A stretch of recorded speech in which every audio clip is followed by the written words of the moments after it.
Welcome, this is Alamia with the news in English. In Libya, hospitals in Tripoli were operating as full stretch as casualties from surprise shootings yesterday put everyone on alert. The city has been free from fighting for many weeks.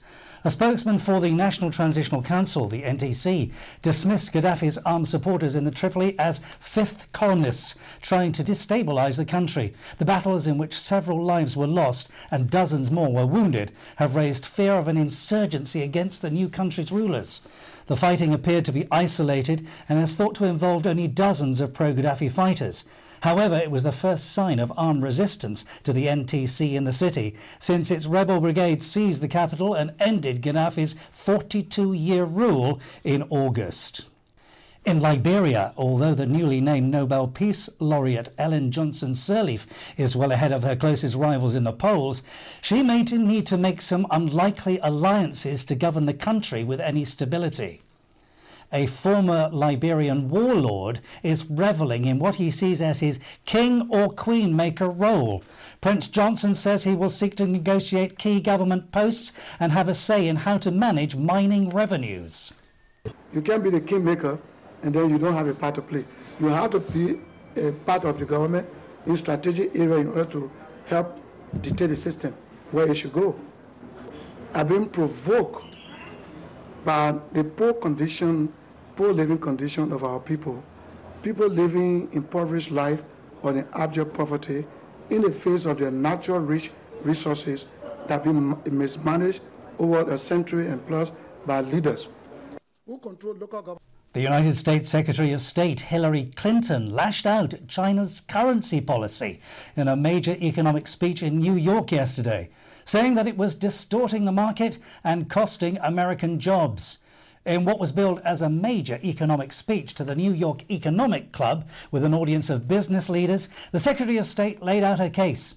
Clinton has increasingly stressed economic diplomacy, highlighting issues such as energy security, job creation and a level playing field on trade to counter what Washington believes are unfair advantages that have helped China and some emerging economies grow so fast.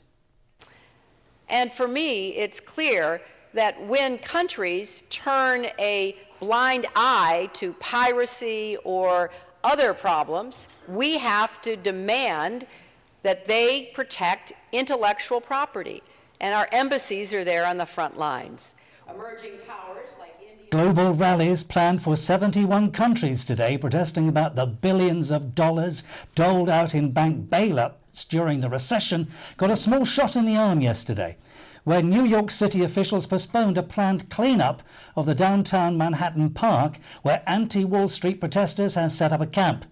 This is the fourth week that the Occupy Wall Street protest has been camped in the park. The news of the postponement of the cleanup was greeted by celebrations. Hundreds of people have been arrested at rallies in New York and from Boston and Washington, D.C. to Chicago, Austin and San Francisco. The park was a lot less crowded. There were a lot less people here. It was a much more somber mood. It almost felt like a funeral. Everyone was preparing for the worst. Everyone had heard that the police were just going to come in and evict everybody.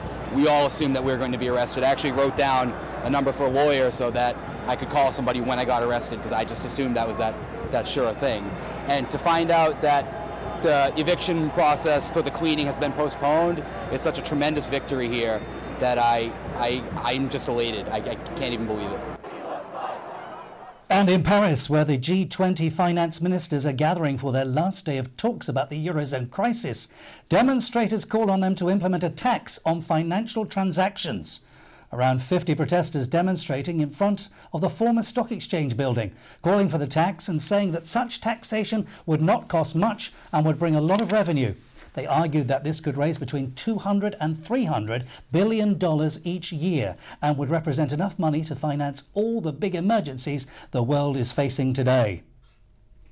And the launch of a new iPhone normally results in long queues and a buying frenzy. However, yesterday's launch of the iPhone 4S produced a different phenomenon altogether. Coming so close after the death of Apple's co-founder Steve Jobs, the launch more resembled a worldwide commemoration of the visionary high-tech guru. In the Philippines, for instance, it was a chance not just to get consumer hands on the latest smartphones, but also to pay reverence to the whole Apple back catalogue of products. And of course, remember the man without whom none of it would have been possible, Steve Jobs. With the death of Steve Jobs, for a lot of us, it's almost like losing, a relative or a close friend. For many of us, it's an inspiration or an idol. And there's this need for us to congregate and console each other, and at the same time celebrate the life of the man who's made a difference for all of us. So. And as Hurricane Hova lashed Mexico, Bengal tiger quintuplets were born in what looks like a zoo in a jungle. The keepers are working around the clock to care for the 5 endangered Bengal cubs.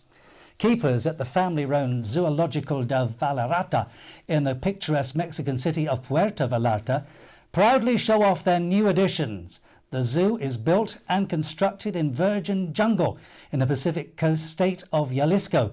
Many people come and enjoy not just the animals, but also see them in their natural habitats.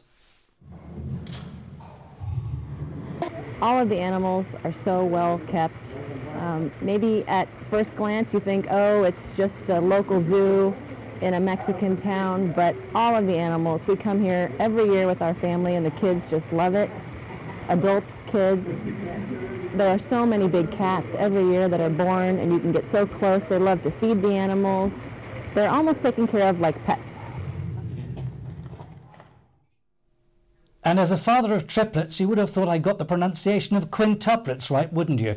That's all from the Alamia News in English. Thank you very much. Join us again soon.